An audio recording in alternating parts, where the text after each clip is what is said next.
For some universities, alumni are their former students. But as an alumnus of the University of Pretoria, you're part of our family from the moment you start your journey with us. The pathway that you follow on your journey at UP is paved with striving for excellence, perseverance, adaptability, getting it right the first time, and reaching the finish line. UP is home to many of South Africa's shining stars. You're part of this family, a family that knows the value of hard work, integrity, passion, creativity, and innovation. You're always able to come back home and reconnect with your family all around the world. The UP Alumni Connect app gives you unique access to opportunities like mentorships, careers, and invitations to selected events. Reconnect with us, keep in touch, be proud of your home and your family, and continue to make a difference.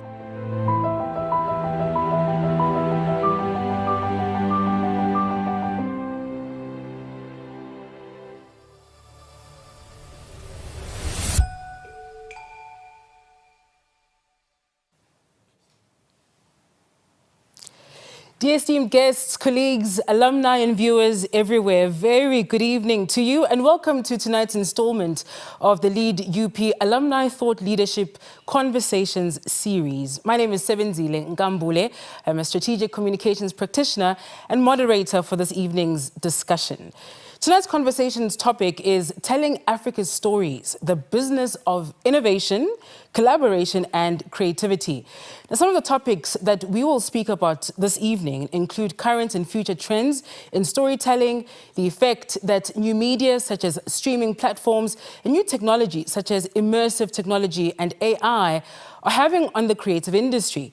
We'll also speak about how audience viewing patterns are changing, as well as the challenge of achieving commercial success and delivering compelling storytelling.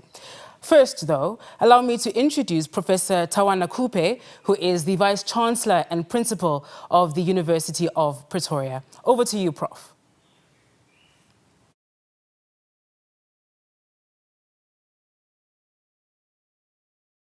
Oh, I've suffered the usual COVID speaking while you are muted. So before Sebenzile said, unmute yourself, I did it. A very good evening, friends, colleagues, students, and members of the extended University of Pretoria community, our alumni. And a special hello and welcome to all our alumni watching from around the country and the world tonight. Tonight, of course, in South Africa, but you might be morning where you are. It might be afternoon where you are, because UP alumni are around the world. As we broadcast live from the Future Africa Institute at UP's Hillcrest campus, it's a very buzzing campus these days. New facilities, new infrastructure. Tonight, I'm proud to introduce the third 2022 installment in our LeadUP Alumni Thought Leadership Series. And I look forward to hearing what our esteemed panelists will teach us as they take us through a very topical and important discussing Telling Africa Stories, the Business of Innovation, Collaboration, and Creativity. As many of you will remember, this Alumni Thought Leadership Series was launched in the heart of the COVID-19 pandemic in 2020 as a way of keeping the university connected with its hundreds of thousands of alumni around the globe. We're also proud that in each of the 23 panel discussions, our alumni relations officers hosted over these 2 years, we managed to bring many UP alumni back to campus or to join us online as a way of being our exceptional alumni platform to share their expertise with the country, our continent, and the world. Of course, as a professor of media studies and literature, and as an African, tonight's topic, African storytelling, is one that is very close to my heart. Some of you will know that I regularly remind our staff and students that the multiple roles a university plays must include a role of being change leader in society. And I'm most pleased tonight that we're shining a spotlight on the humanities. Humanities cover research and intellectual areas that are often at the forefront of capturing, heralding, and broadcasting change as it happens. It is now 103 years, in its 103 years of existence. Sorry, UP's Faculty of Humanities has been at the center of the university's development and growth, with more than 4,500 master's degrees and over 1,200 doctorates awarded in its first century. Our humanities faculty is a proud contributor to the growth of our country and continent's artistic endeavors and beyond.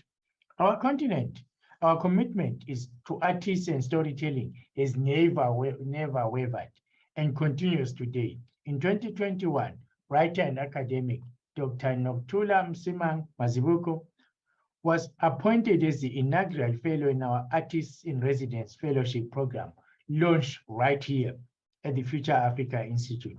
Dr. Mazibuko Msimang has been working on a book chronicling and celebrating the life of music legend Dolly Ratebe, who is also credited as being Africa's first Black female film star, our own Hollywood star, if you like. In terms of an African storytelling, we are excited to be part of the documenting and sharing the story of such an important African icon. Sometimes we forget our icons, but at UP, we will keep their legacies alive.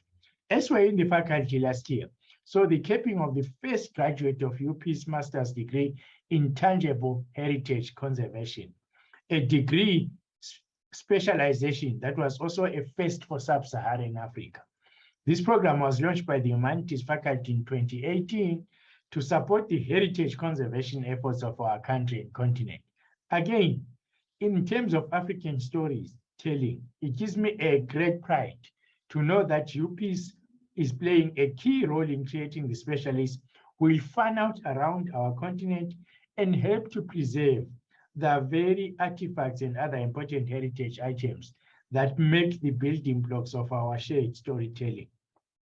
Examples like our Artists in Residence Fellowship Program and our Master's Degree in Tangible Heritage Conservation again prove UP's commitment to the arts, to the humanities, and to people.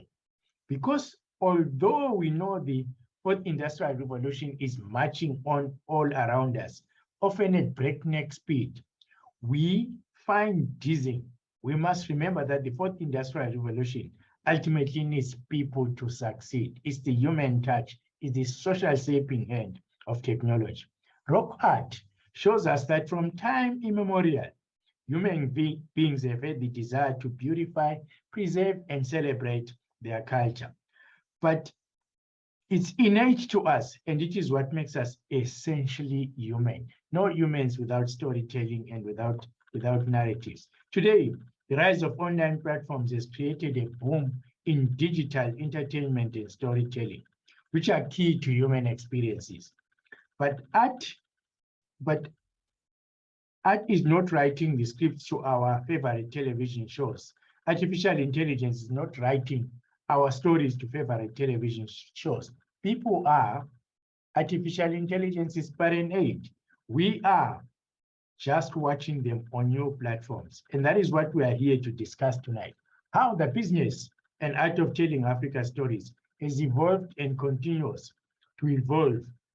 Are we keeping up with the streaming boom? How do we get stories from Wi-Fi-less townships told to global audiences? I think our very knowledgeable group of panelists will shed lots of light on these questions, and I look forward to learning a bit more among all of you. I thank you for joining us and look forward to engaging with you again soon, and back over to our esteemed moderator tonight. Professor, thank you very much, Professor Coupe, for your welcome and your leadership as always. Of course, this evening is brought to you by the University of Pretoria's Alumni Relations Office. And among our panelists this evening, we have one who is a UP alumnus. Let me present the panelists to you.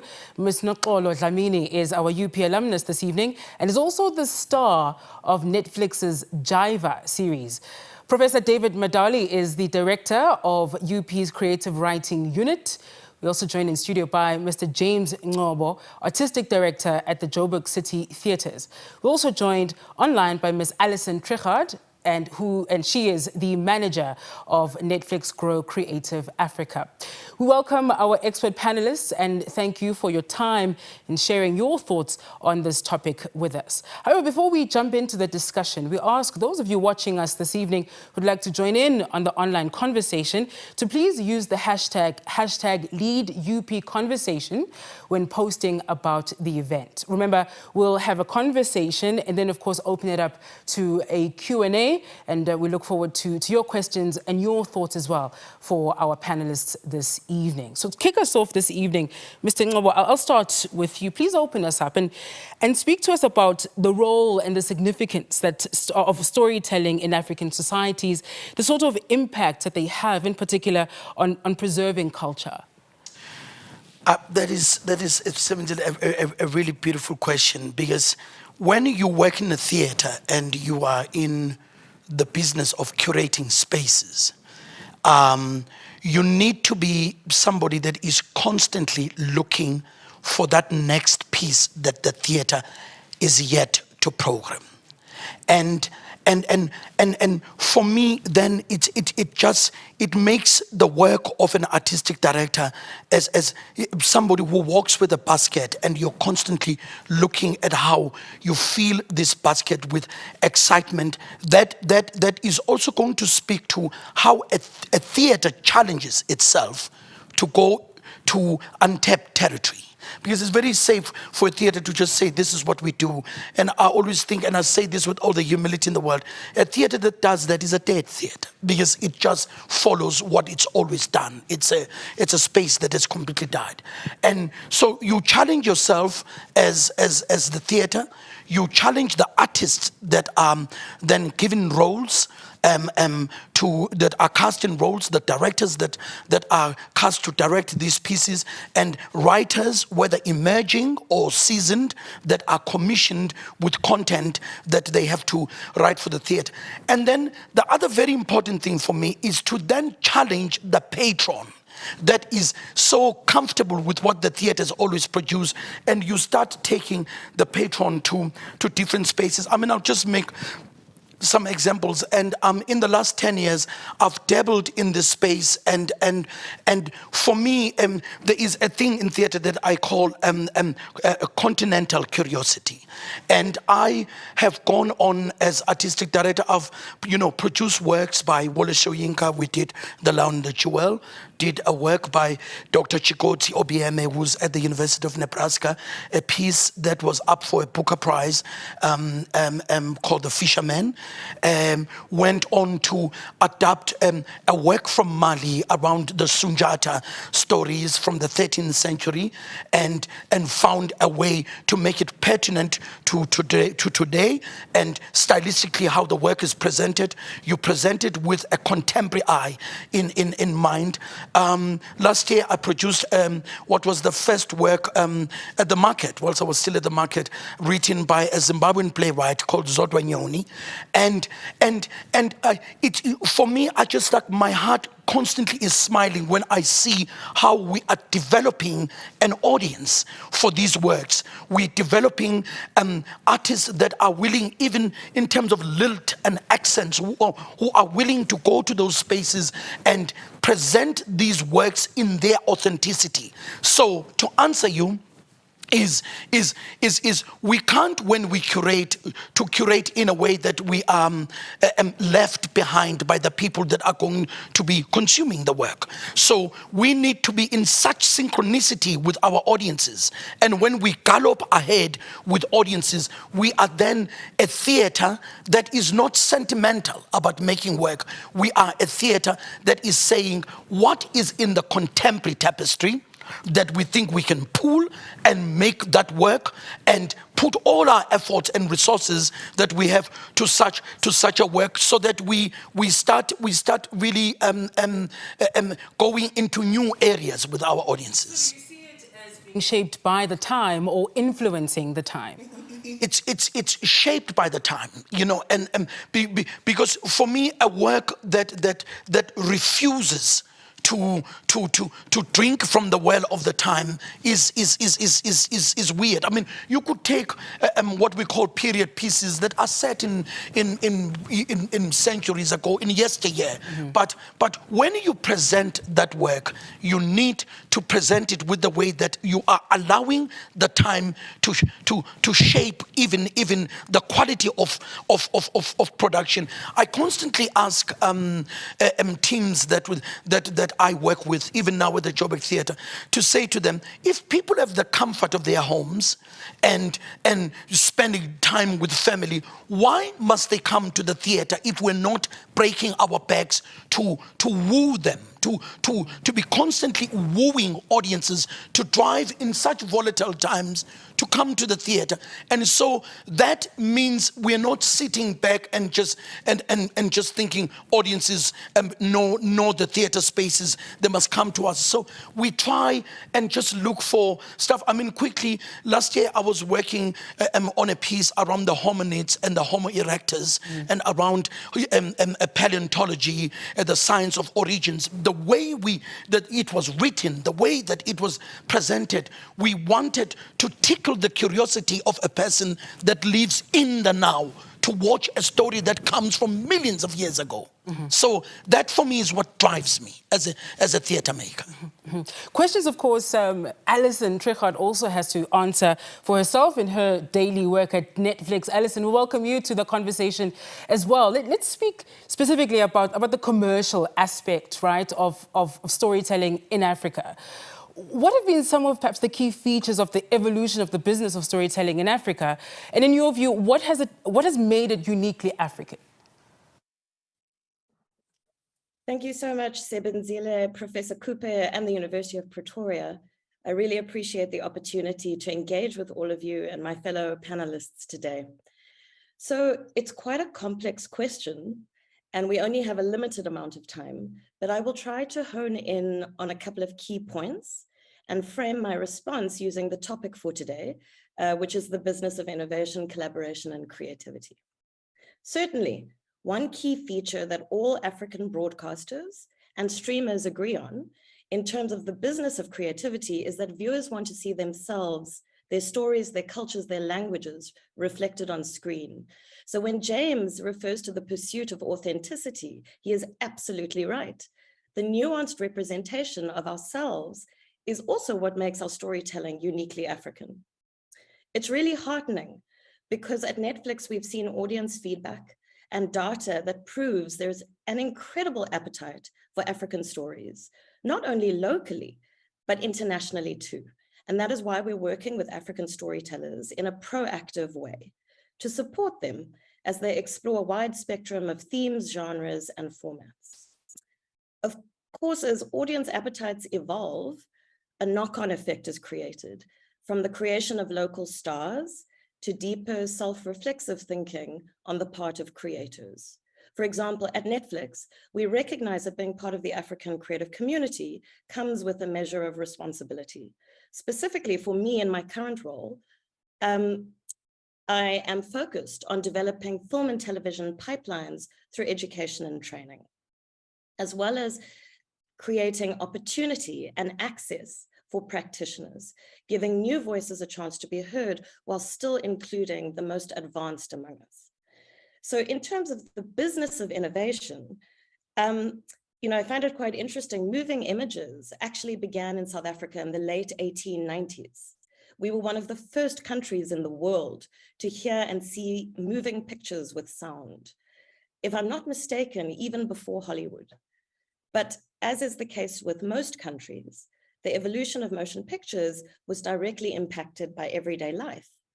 So politics, war, sanctions slowed down the trajectory, and technology, globalization, the internet, social media speeded it up, opening up audience accessibility to content. So access coupled with advances in technology means that everybody today is a filmmaker. All you need is a smartphone.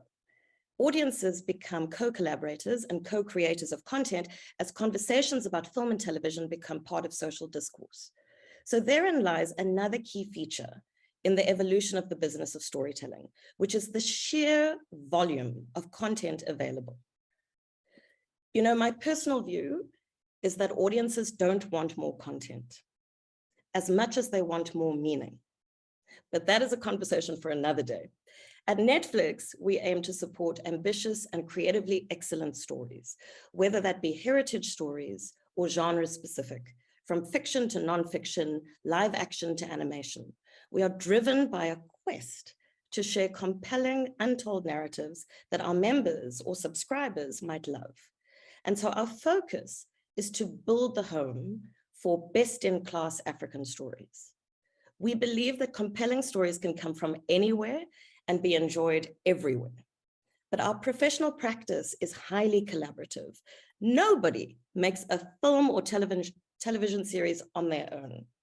So with each original production, we are very intentional about supporting local business, and that includes the full supply chain involved in the creation of a series or film.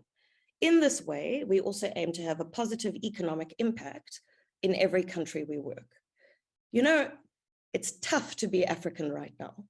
It is tough to be South African right now. And it's tough to be a filmmaker or television practitioner working with the infrastructural challenges that we have and deal with every day. But with continued investment into local stories by both local and international players like Netflix, the local industry gets to flourish. And together we can continue to produce excellent stories for local and international audiences. Alison, thank you very much. And we will come back to your point about how audiences don't necessarily want more content, but would like more meaning. I hope we'll have some time to go back to that one. Prof. Madali, let me welcome you to the conversation as well. And good evening to you. To Alison's point, many people who are sitting with smartphones are storytellers themselves. But of course, many have walked through the corridors at the University of Pretoria's Humanities Department, of course, to study creative writing. Speak to us about the development of the discipline of creative writing in South Africa and what is, of course, offered here at this institution. Thank you very much, Sebenzile, and thank you for including me. My role here is a little different, I think, because I'm not from the industry, and I'm going to speak more about creative writing in the academic context, and in particular, the growth of creative writing as a discipline within the academic context.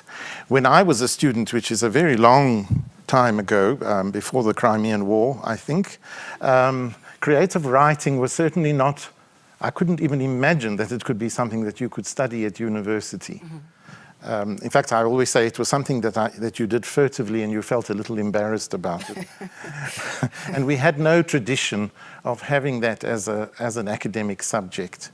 But over the years, things have changed in quite exciting ways. The pioneer in this was the University of Cape Town, which was the first to introduce a master's in creative writing.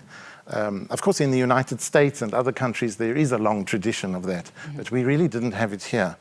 And following on the success of the UCT program, other universities began to introduce creative writing programs of their own, including Wits University, Rhodes, the University of the Free State, the University of the Western Cape, and of course our own program here at UP. But everyone does it a little differently, and I'll tell you a little bit about that and what makes our offering unique. There was, I think, some resistance to this. I think some people found it odd that people could get degrees in creative writing. As always, when there's something new, people are a little suspicious. But I think it's growing in stature, and I think that more and more there is an appreciation of this. There is certainly an immense amount of interest in it. I cannot tell you how many inquiries I get from people about the program, wanting to apply, wanting to register. It's clearly tapping into a very rich seam of creativity and of a desire to go to the theme of this evening that people have for their stories to be told. In winning people over, I think partly what we had to do was to make the argument that students of literature can also be creators of literature. Just as people who study music often compose music, just as people who study the visual arts often produce works of their own, so there is this idea, or there is the belief that some students of literature, not all, not everyone has that interest, but that some can become creators of literature themselves. As I said, everybody does it a little differently. Our program here at the University of Pretoria is entirely a postgraduate program. We don't offer it at undergraduate level. There is a module in honours, which forms part of the offering by the English department. And then we have a master's and a PhD in creative writing. My predecessor, as the director of the unit, set up our program. That is Professor Henning Pieterse, who subsequently went to Free State University. And I like very much what he did, because he believed that we should have a creative as well as a scholarly component. So our students, in some ways, what we ask of them is, I think, more onerous, because in addition to producing a full-length creative work, which could be a novel, a collection of short stories, a collection of poems, a play, a screenplay, in addition to that, they also have to do a dissertation or a thesis, which is proper academic scholarship. It's more onerous, but I think that they come out with an enriched program, because they can say, I did the creative writing, but I also did the research. And often the relationship between the two, because the scholarship grows out of the academic component, provides a very dynamic synergy of its own, which is quite exciting to witness. Thank you very much, Prof. Madali. Let me bring in Noxolo Dlamini now. Of course, Noxolo, a UP alumnus, and we're grateful for your time with us this evening. Let's talk about the role of the storyteller, the so-called village sage. In your view, in your experience, you're working in the industry with some of your work, of course, that people can watch on Netflix even. Who are Africa's storytellers currently, and are they being held in high regard, and adequately so? Hi, Sebenzile. Thank you so much. Hello to my fellow panelists as well. It's an honor to be back being with UP again. Who are Africa's storytellers right now? We are, the artists, the musicians, the painters, designers, historians, the actors. All the artists that have captured our stories, all the artists that continue to capture our stories, we are the storytellers. We're the ones telling the stories. And the art, is so loved and appreciated all around the world. And it is in such high demand, especially African stories. And it's so beautiful that we are now being allowed, I'm going to say allowed, because we are now given such more opportunity financially to be able to tell our stories in a way that can reach global audiences through Netflix, for example. Whether the artist is held in high regard is a story on its own. I mean, in South Africa, unfortunately, we can still see artists whose work is being showcased years later since it's been shot, and they're still not being, obviously, they're not enjoying the benefits of having their work still being shown to bigger audiences, so unfortunately I can't say much about that, but personally, like in my journey, what has influenced me as a storyteller greatly is my upbringing and being brought up by my mother. So I know for a fact, like, a lot of my work has been because of how I carry myself or how I am, and how I carry myself and how I am is greatly because of how I was brought up. Being brought up by a single mother, seeing her go through the struggles, but seeing her succeed and always wanting to be like her. I've then grown to tell the stories of strong Black women, and it's something I absolutely love doing. But I also love the fact that in my journey as a storyteller right now, I'm finding that I would like to tell more stories of Black women who are softer, you know, who are more vulnerable. And this is obviously my journey and where I am right now in my life. You know, for instance, I've always enjoyed like old music. I enjoy listening to stories of old and telling stories of old. And I love embodying characters that are from a period that's different from mine. You know, our history is so rich and our ancestors did things, you know, and overcame things that we don't even want to imagine having to do or overcome. So I love telling these kind of stories, and I love to reimagine how they may have lived and how they were. You know, I love telling stories about real people, and I believe that as Africans, those are the stories we tell. We tell the stories of real people, we tell the stories of our myths, and that's what I love. That's what I enjoy as a storyteller. As a follow-up, Nokolo, in your view, do you believe that the industry is enabling, right, for entrepreneurial creatives, for creatives who want to be a lot more innovative, right, and use all sorts of tools to create the work? In your experience, would you say that is the case? Definitely. I think now more than ever, even, you know, I find right now where we are, there's a call for more creatives who are of color. A lot of the content that's been created is a culture that is like Black culture, more people of color, and it's something that is selling so much. Majority of the consumers are Black, and therefore the demand for Black voices, you know, is more right now.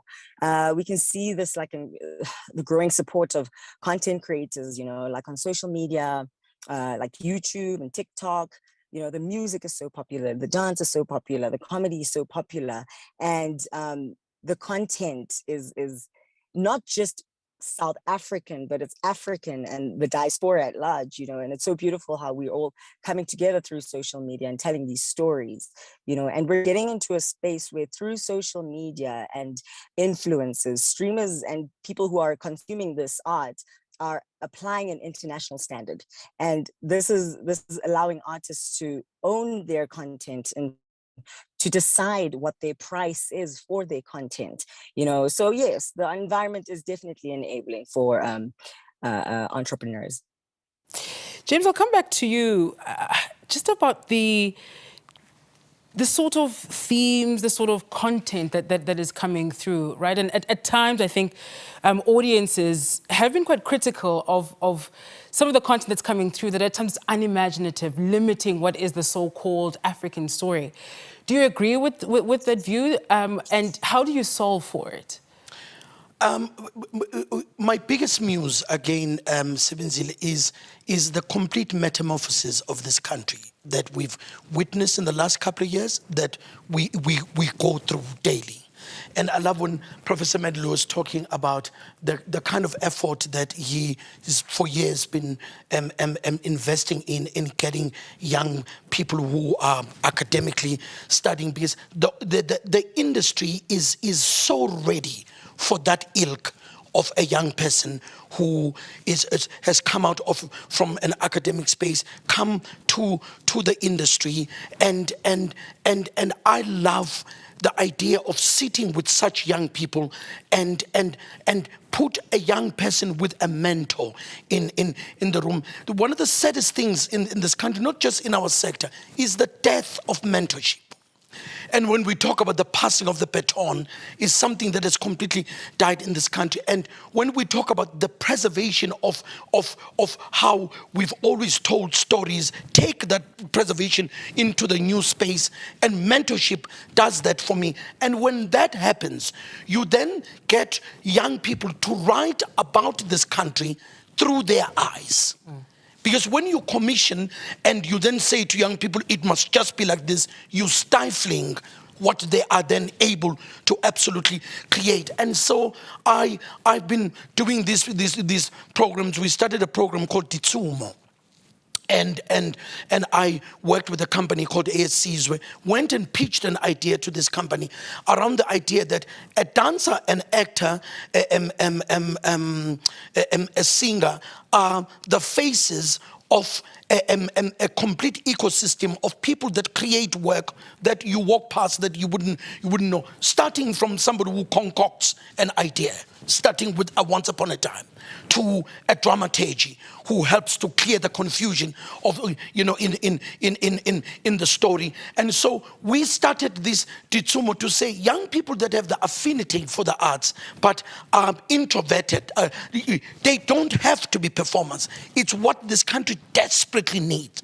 It needs a huge cohort of young people that are constantly looking at stories and looking at themes, as you were saying, Sebenzile, that what are the themes that are out there that are contemporary, that and bring it close to yourself and say, who in my circles will I be able to tell this story to, and make sure that it makes sense. And then you then start seeing the evolution of content. And when I spoke about how the country has changed, there's new narrative that comes to South Africa. I'm excited by the collision of South African narrative and the narrative that comes to our shores, and that collision for me creates the new story. And if we are versed to writing that new story, then as I said earlier, we are not in sync with where the country is at. And so once you do that, then these themes just really, they just fall off because they are there. But the main thing is I am such a freak for mentorship.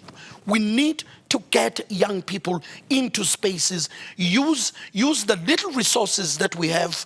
It's a very difficult financial climate around the arts, but the little that we have, I practice such frugality to make sure that I am able, by the end of a financial year, to sit and look at the output of the theater and around new work. And when we make new work that is speaking to the now, there is a business acumen about it. You are building audiences. Because again, we also struggle to understand, and as Professor Mehdi was saying, he's from academia, and for me, I work in theater, and beyond the passion, it's the business that I'm interested in. I want to know when I break even, when I do the piece, do I then have money to produce the next show? I want to make sure that I share that with young people that are entering the space. That is not just passion. Passion on its own just doesn't do it for me. And you start making them aware of the business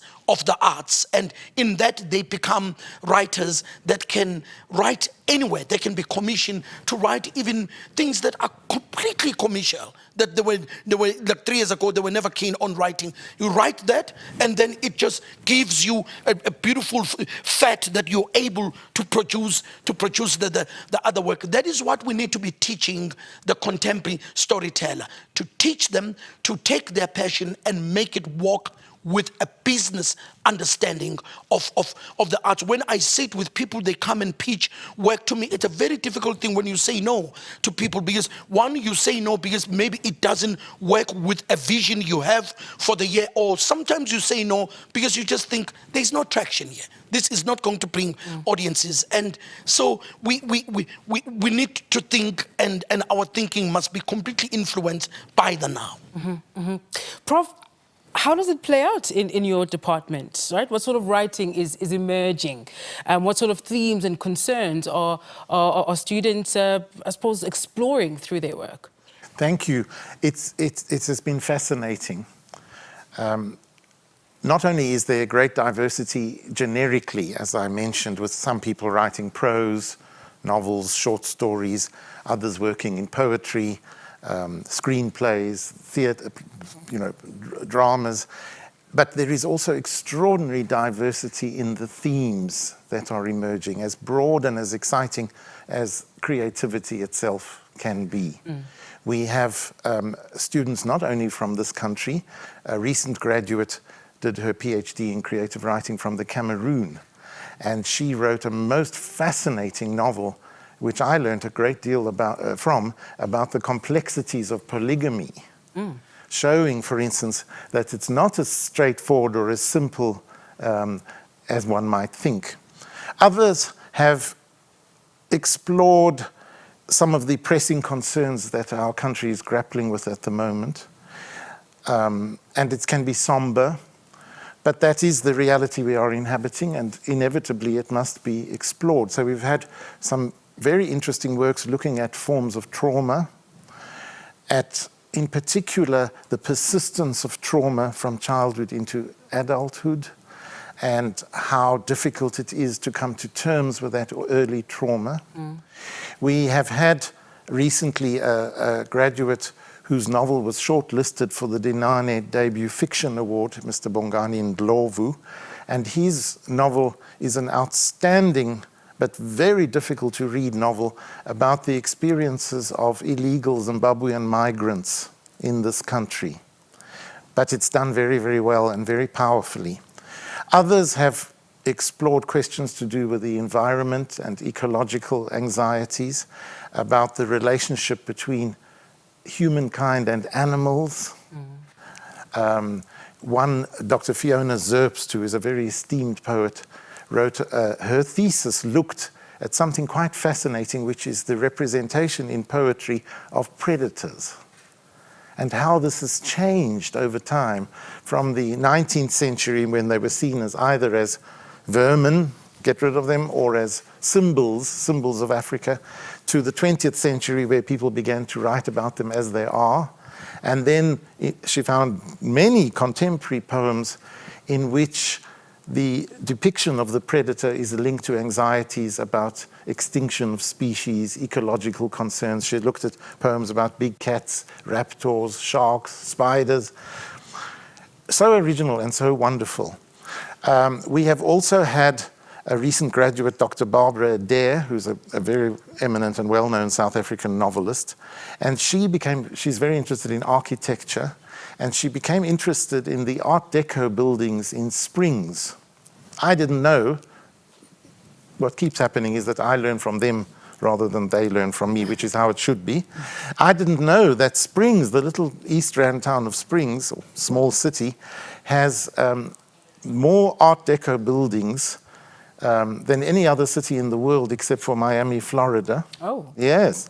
And so in her novel, she explored a range of voices, especially to do with migrancy and change. The people who live there now, the Nigerian prostitute, the old white person who's alarmed at what's happening to the buildings, the Indian, storekeeper, and these voices all enunciate and respond to change with the idea that buildings are not static. Buildings live and breathe, in a sense. And then in her thesis, she looked at the history of the Art Deco movement, at the architects who came here, migrants themselves, how Springs became a place which had so many. So that's another. Some writers are looking back. I have a student at the moment who's writing a very interesting novel and different from existing depictions of this theme, about the experiences of a gay white man during the apartheid years, undergoing conscription, going off to Angola and so on, but done differently from other works which deal with that. So yes, my impression is of variety, of some who look back, some who gaze at the present, but with great thoughtfulness, I think, in many of these, and great power and creativity. I tell you what, many of us won't look at Springs the same way again. I certainly won't. Professor Cooper, I understand you are still joining us, and of course, as a scholar of the media, I'm very curious about some of the thoughts that are percolating in your mind currently, particularly around the impact of story, right, on society, but also how society shapes or influences story. Your thoughts?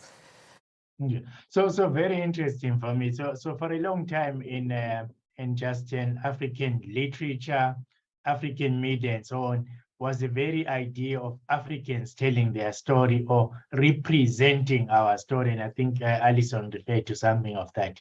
I think that this is it could be considered something of a golden age in recent times. The growth of the programs, as David Medali said, I find myself to be very fortunate. I was there when this program was being designed, and also I became head of the school in which it was. I taught literature myself in my earlier life when there were big debates which originated from East Africa about, the nature of the content of the curriculum taught in what are generally called English departments in Africa. They're actually misnamed. They're not actually English departments. They're departments teaching literature in English. But also those debates were about celebrating African writing and African writers and African as agency in the huge space one can call narrative storytelling.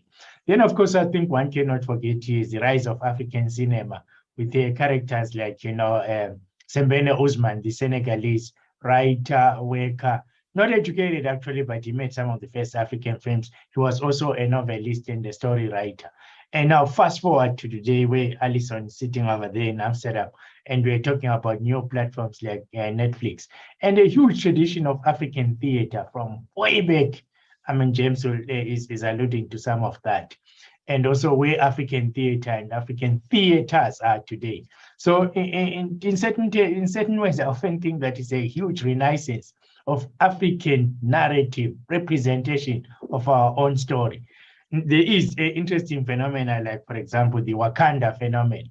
Very interesting for me. I was not so taken in by it, but I was taken in by the African actors inside that kind of story. But I think we've long passed the area where people told stories about Africa for Africans. We're now in this space where Africans tell their own story across multiple mediums and media and generate and grow huge African audiences. So I think that our storytelling is coming to be, and also is about where the continent is going. African literature is no longer about just colonization and the rude interruption and disruption that came with colonization that our early African writers were largely made, by the way.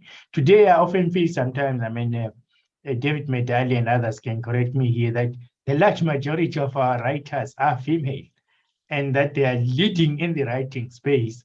And the large majority of our actors, Paulo and others included, are female and actually doing very wonderfully in that space. So it also tells the story of African women coming into being amidst all of the complexities that include gender-based violence and all of those things. So I think that for me, if you like, a nation that cannot tell a story, or a society that cannot, or a people that cannot tell their own stories, and have not attained their full humanity and cannot recapture their heritage, their culture, and define where that kind of society is going, if you like. So for me, I feel this is with all of its difficulties, complexities, and all of that, I feel it is a moment of celebration and a moment of coming into being that portends better things. Some of our writers are very young writers, actually, indeed, and also experimenting with all sorts of narrative traditions as well.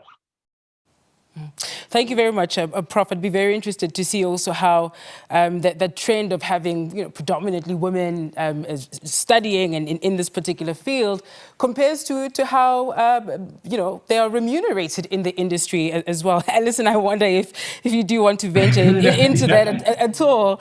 But Alison, speak please to you've worked for many years in the creative and cultural community on the continent, right? Shed some light on I suppose what it takes really to make it in this fast-paced, highly competitive and global environment, right? And perhaps you can also speak to what Netflix offers creatives in your view that contributes to growth and sustainability. Thank you, Sebenzile. So I agree with Professor Medali and Professor Cooper. It's an exciting time for entertainment, not only for film and television, but the arts in general. Design, dance, theater, and music. There are new winds blowing through the creative communities across the continent. We're in a postmodern age that demands the disruption of rules and traditional boundaries like genre. So I must confess, though, that I'm an alumnus of Wits University and the University of Cape Town. One of your colleagues, Samantha Castle, actually suggested that I should think about doing my PhD at the University of Pretoria, so I'll certainly give that some thought. But in my past life, I started from the ground up. Even after graduating from university, I started by photocopying scripts for the directors at Isidingo and making them many cups of coffee. And yeah, always aiming to surround myself with people that had more knowledge than me. I then moved into directing and creative producing across 14 African countries, and finally into commissioning, broadcasting, and story consulting on shows like season 1 of Isibaya, which Notolo also worked on, I believe. Side note, I really loved your performance in Silverton Siege. I just wanted to say that we haven't met. But I've witnessed firsthand over the years the very real struggles that so many creatives have in trying to bring their stories to life. So I'm really grateful that I now have the opportunity through my work to make an impact by helping African creatives achieve their goals. You know, we strive to be a good partner for Africa's creative industry and continue to create new opportunities to support our business needs by helping to build up the talent required to support our productions in key markets like South Africa, Nigeria, and Kenya. In my capacity as manager of Grow Creative Africa, my mandate is industry training and education for entry-level, mid-career, and advanced professionals across the full value chain, from writing and development to production and accounting, to post-production and VFX. Even across scripted, unscripted, and animated content. So as you can see, we have our work cut out for us, but we cannot do it alone. So for that reason, we've partnered with many excellent industry bodies and academic institutions, both local and international, to create access and opportunities for African creatives. So to answer one of your earlier questions, what are we doing? Well, from COVID-19 relief funds, helping South African and Nigerian below the line workers during the brutal pandemic, to partnerships with the National Film and Video Foundation and the Independent Producers Organization, NPOs like the Realness Institute, our short film competition for emerging young African filmmakers with UNESCO. We partner as well with higher education institutions like Wits University and the Animation School of South Africa, focusing on all aspects of film and television. Netflix has invested significantly to create scholarship funds, workshops, and masterclasses, on-the-job training, and internship opportunities. And we are just getting started. We are harnessing our networks to bring meaningful training and upskilling opportunities to the continent from some of the best in the business internationally. This year, we were able to invite Anna Winger. She's the showrunner of Unorthodox, and Jason George, who wrote on shows like Narcos, The Blacklist, and Into the Night, to lead story masterclasses for our African writers in our episodic lab. We were able to send 3 African filmmakers to Italy to study a master's in screenwriting and production. I will share with you that I was actually accepted into Tisch School of the Arts and Columbia University, but I couldn't afford to go. It was so painful.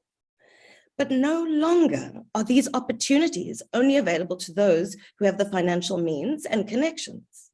By bringing these opportunities to South Africa and working very closely with the best in the business, we can ensure that the next great global phenomenon series or film, like Squid Game, Stranger Things, Bridgerton, will be an African story made by new voices discovered on the continent.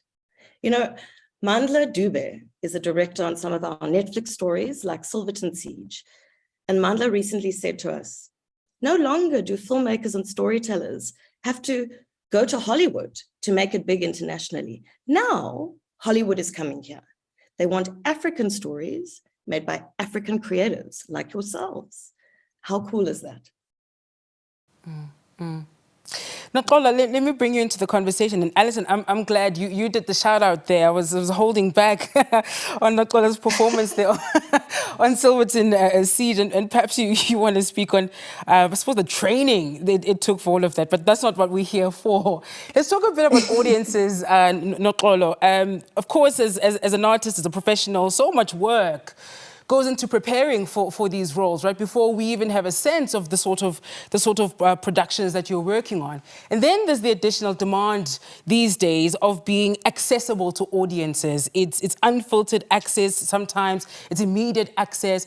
How do you deal with that as an artist? And how much of a demand is it really to your craft, right? This added element of being available to the public, particularly for productions that are on streaming platforms, people are on social media, they are a lot closer to you perhaps than what was the case previously.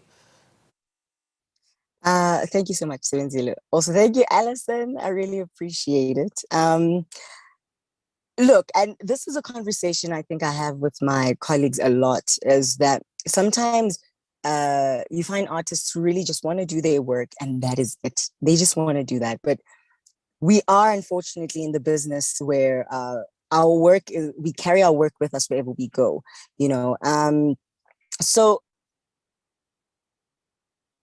it comes with the territory, you know. There, for instance, we have to do things like press junkets and interviews, you know, and it's not something that everybody wants to do, but it's something that we need to almost do. You know, you kind of have to work your way around it, learn the business, you know, learn how you do these things in order for you to kind of survive in it as well. Also, you need to go to the store, you know, and going to the store sometimes is not very easy, especially because people will recognize you, you know. But I believe like direct engagement with audiences, if it doesn't get to your head, can be a very, can help a lot. For instance, that we work with agencies, and it's majority of the time that's how we get our jobs. But when we have access, when the audience rather has access to us, we open up opportunities of possible partnerships with brands or ambassadorships with brands, and this helps to expand an artist, you know, expand them into more entrepreneurial ventures, you know. And I think also it really grows both parties, both brands, to expand their footprint, because my audience becomes your audience and your audience becomes my audience, you know. Also, sometimes there's an opportunity to cut the middleman and allow the artists to have ownership of all their work, you know, because sometimes you find that we break down so much of our earnings with management, with agency, with having to pay taxes, with there's so much that goes into everything we get paid. There's so much that goes into it, you know. So I think that's the biggest positive that I find with opening up audience and artist interaction. So yeah. Brilliant. Thank you very much, Noxolo. Prof, what role in your view can creative writing programs at institutions of higher learning play in the development of the art of storytelling and creativity on the continent? Thank you for that question. I suppose I should begin by saying that I'm not suggesting for a moment that you have to do a degree in creative writing to be a writer. I don't want to give that impression at all. And generally, when people say to me they want to write, I say, write. But I think it can play a part in fostering talent and in helping especially emerging writers who then have the benefit of engagement on the part of a supervisor, the kind of close attention that it gives, and a structure to contain and to develop that creative instinct in them. I think that is part of what it can do. It can also, I think, help to foster a certain kind of more literary writing.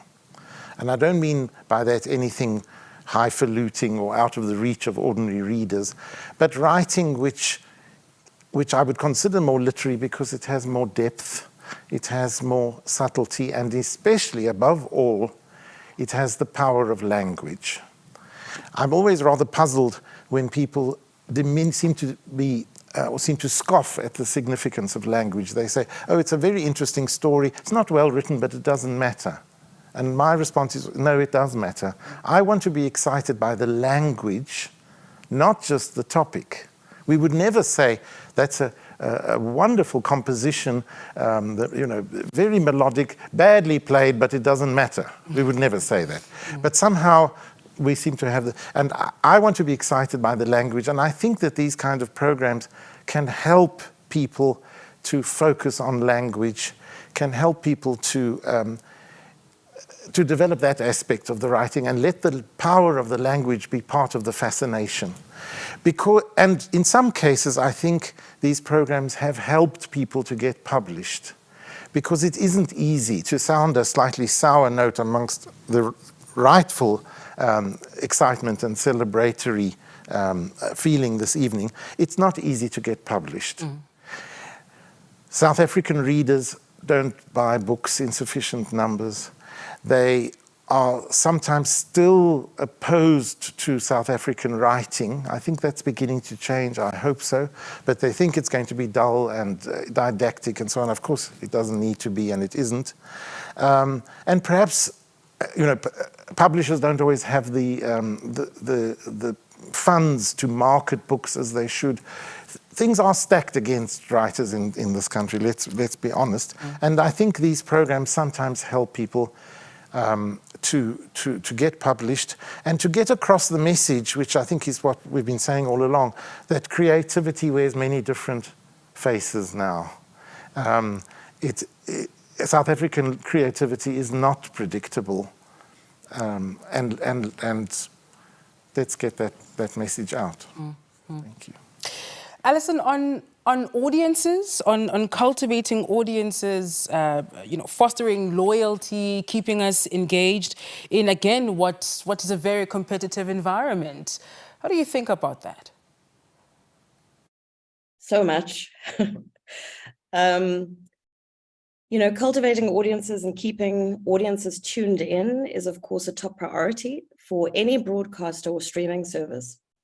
At Netflix, we focus on creating best-in-class stories across genres, while giving consumers control over what they watch and when they watch. Our business philosophy is quite simple. We focus on creating member or subscriber joy, because we know that if we continue to give audiences what they want, more people will choose Netflix. I think competition is a good thing. It keeps business sharp and nimble. It ensures that the catalog is diverse to cater to different appetites, but also it's a good thing for the creative community, because it means that more than ever before, there are new and exciting opportunities available for African storytellers to share their stories. But excellent content starts with the blank page. So my own view is that character is a key element of keeping audiences engaged. My postgraduate research actually concentrated on the fictional relationships between characters, essentially that in the African context, our social relationships are highly nuanced. So who I am with all of you here today is not the same way that I am with my mother, is not the same way that I am with my daughter, and is not the same way that I am with my colleagues. There are subtle micro shifts in tone, in body language, in connection, and in language, depending on who we're talking to, what the circumstances are, what our mood is, and even depending on the time of day. And successful scripted content, I think, aims to represent these nuances. Part of my research also acknowledged the parasocial relationship that audiences have with fictional characters, which basically means that audiences can develop emotional connections with characters they see on screen. This is especially true of long-form drama. Characters in my home on a daily basis, characters that reflect my culture and my language, characters that are falling in love, that are suffering heartbreak, that are suffering loss. These emotions can feel very real to audiences. And I think this is a big part of the art of cultivating audiences, fostering loyalty, and keeping audiences engaged. Netflix's financial investment in local content has increased by 35% since 2020, when we launched our first commissioned title in Africa.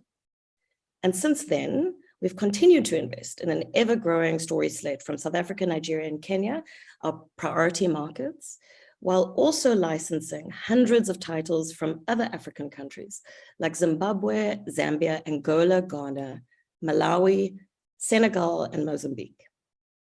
So this has a major multiplier effect or butterfly effect, not only for industry, but also for local business that benefit from each production, like builders, craft services, transport, security. Netflix has always regarded Africa as a very important region, and the company's vision for the continent is the same as its vision globally, which is to reach as many subscribers or members, as we say, as possible with the most relevant content we can find. I hope that answers your question. Certainly, we have more than 120 people who are watching us live this evening, and I'll just remind you as well, you have an opportunity, of course, to jump in, participate, and ask whatever questions that you have for our panelists. But Alison, before I let you go, I just want to go back to your earlier point about your quality over quantum, if you will. How do you actually achieve that, given the sort of business model that Netflix has? It's quite simple, is that we lean into excellence. We believe that there's not only something called technical excellence, but there's also creative excellence. And that's really to spend as much time and thought on your craft as you possibly can, to anchor it in research, to anchor it in knowledge. So it's a combination of harnessing your imagination when you're doing creative work, as well as research, so that your art is informed and that you really do use your unique voice in a meaningful way. Thank you very much for that one. James, let's come back to you just as we wrap up our questions here.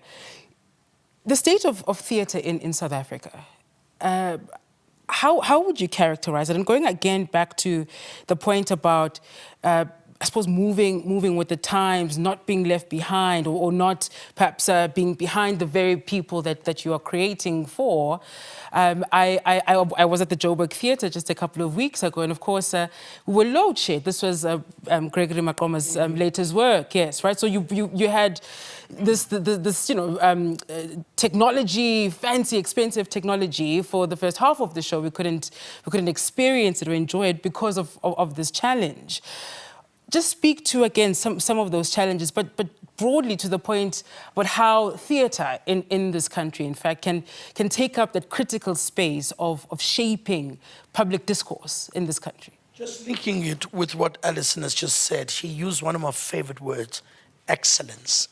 The only way you keep an audience, and what the professor was talking about earlier, about the beauty of language, how we weave these stories, the collection of biographies in these stories that will make an audience member very excited to watch a piece and not be a passive member of the audience. They sit in wonderment. They are taken by the most beautiful, palatable text that the beautifully trained actors are delivering, and those are all the elements that make a story. And what I touched on earlier, and when I was talking about mentorship, I really believe also that a great mentor is the one that has the humility that tells them that they too have a lot to learn from the mentee, as you were saying, that you learn. But I'll just quickly say it. I mean, I turned 53 this year. I'm of that generation. I grew up during anarchy in this country, in a Durban township called Guamashu. And one of the memories that I will take to my grave is I was so loved as a kid. I had the most unbelievable childhood.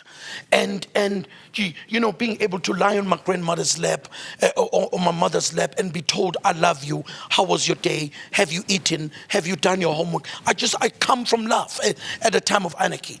Why I'm saying that is that I then also started looking as the curator of theater, now to get to your question, that started a couple of years ago to create content that never existed in theater in this country. Yeah. Stories told in indigenous languages. It's something that we were not doing. Plays were always done in English. I found a piece by a lady called Professor Macheke from Lesotho. So it was in Sesotho, it had a SADC angle to it. We brought this work and we produced it, a piece called Le Patata about the trapping set in 1857 with all the characters dressed in Victorian garb that told you that colonization had happened, but it had nothing to do with a collision between black and white. We also, as the professor was talking about themes, we told what was the first gay play in Sesotho in this country, called Tau.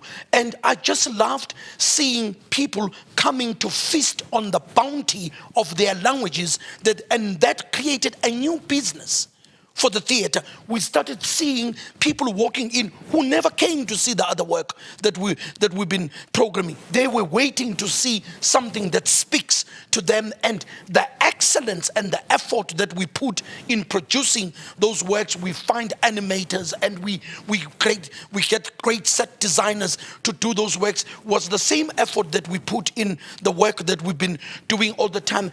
And you realize something, that I keep talking about the evolution of where things need to go, because for me, I love to align things with the business of things, and that makes the possibility of more to happen. And so that is where, for me, South African theatre is at. It is just shifting sands in such a delightful way. When I go to Artloop or Vortfees or Kaka and Ka and watch beautiful directors like Christian Elovachen, Nicola Hanekom, Jacob Bauer, making the most beautiful stories in Afrikaans, one of our indigenous languages, and there's an audience that comes to that. So it's just us to think so broad, even though it's difficult, that we are never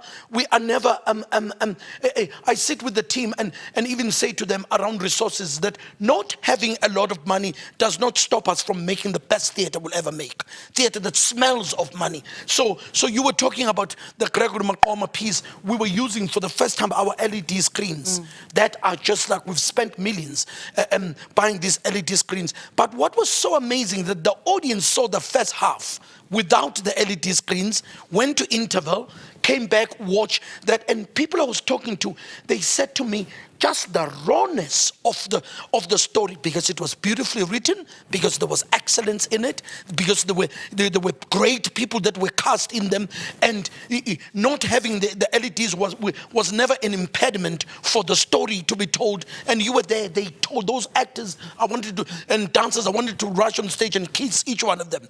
They just drove that story with such passion, and then after interval you saw it in the contemporary landscape, and it was just such an amazing moment for audiences. They saw it the then and now of the same story. Absolutely. The 2-for-1 special is what it was. We have had to say goodbye to Nokolo, unfortunately. Has she gone completely? Okay, she has had to rush off there, and of course the team has passed on our thanks to her for her time with us this evening. All right, we have a question online. Do send yours as well in the last few minutes that we have still. Here's a question that says, how have previous writing incubators helped across Africa when it comes to original content and unique African voices being heard? Any takers? Prof, any thoughts on this one? Alison, do you want to jump in on this one? Prof?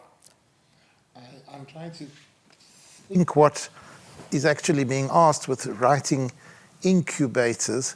But I suppose it's again a question about mentorship, which James has spoken about, and the importance of that, and the importance of knowing, I think, what has come before. I think many people who wish to write don't read enough. And I say to them, you need to read. You need to read more broadly. It's because I think that is perhaps the most important form of mentorship of all, is the engagement with earlier writing and writing traditions and seeing what people have done with the written word. That is just so beautiful, what you've just said, because it's delusional to think you're going to write and you've got nobody that sets the bar for you, that inspires you to you know. And we meet a lot of people, and when you sit in a room and you're workshopping something and you realize that they're not well read, and then they think they're going to write something, and it always just blows my mind why people who write don't read, you know. And so when you sit in the room, we were doing a piece called The Brother's Size that is set in Louisiana, just talking about diasporic content that one has been able to do. Also sitting with a bunch of creatives, and I read the piece and realized the piece is set in Louisiana, yet all the characters have Nigerian names. They're called Ogun, Oshuzi, Elegba. So suddenly you feel the Yoruba cosmology that comes to the work, and the piece dabbles on transatlantic slave trade. To sit with young people and you talk about that, they throw Harriet Tubman, and they throw that time, and it's so amazing to work with people like that, because you know, the one thing I always say, I'm not a teacher, you know, and I've never been a teacher. I love to sit in the room with people who are as excited about telling a story as I am, and we have a collective agreement to tell the story the best way we can. But read something, please, before we start working. Yeah. Just something.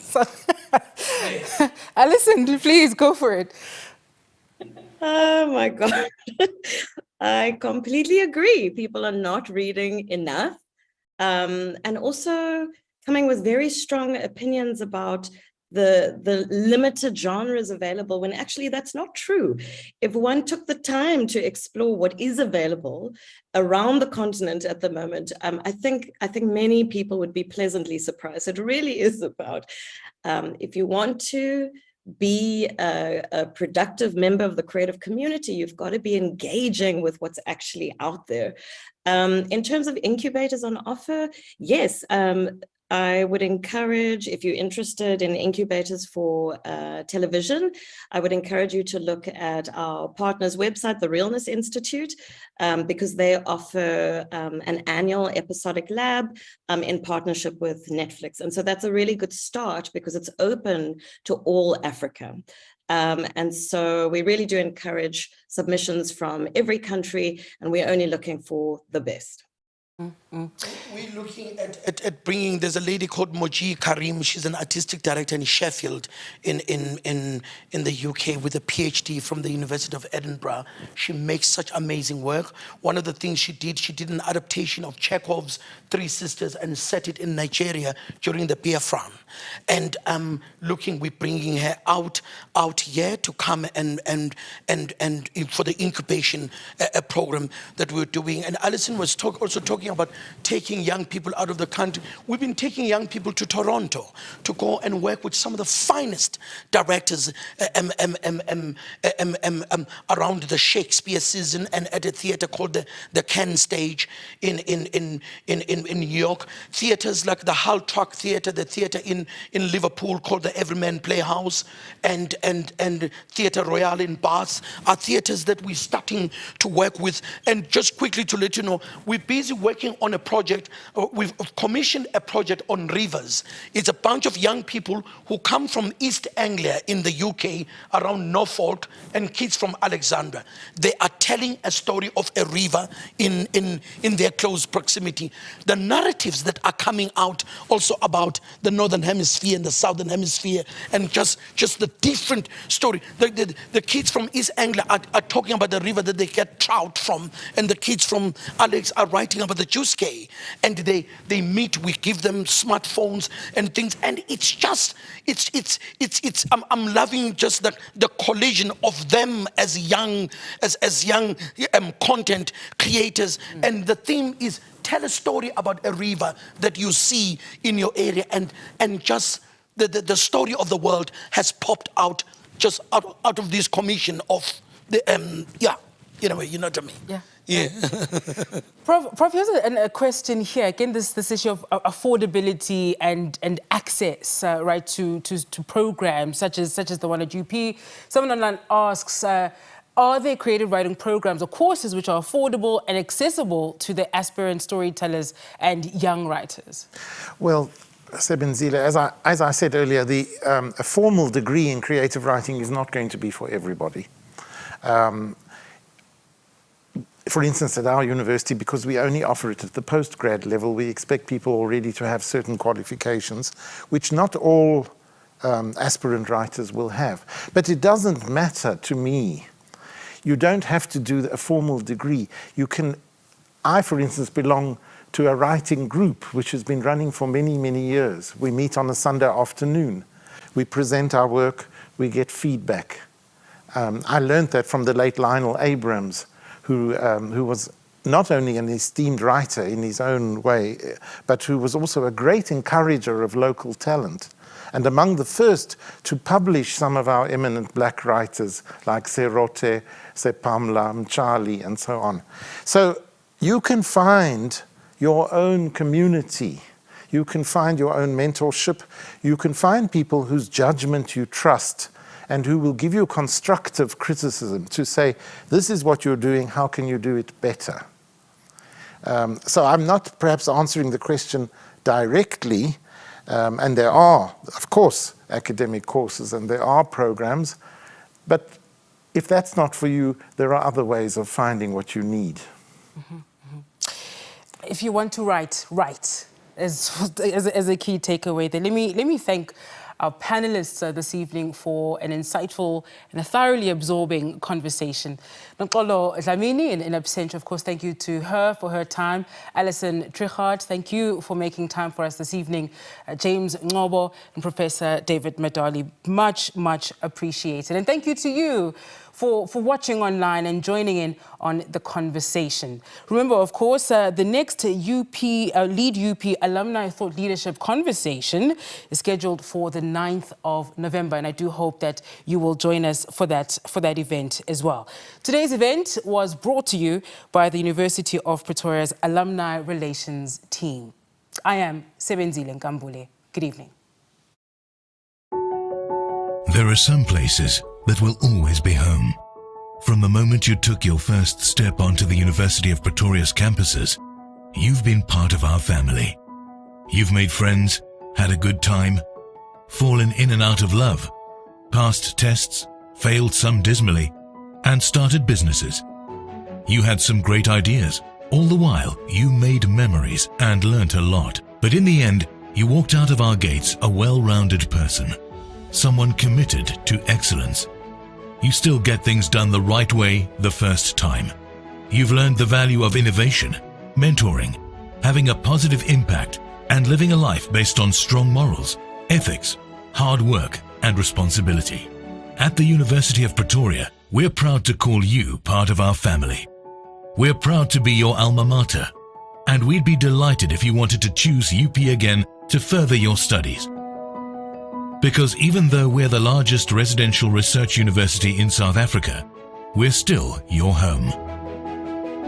One thing we've learned over more than a century is that excellence is forever.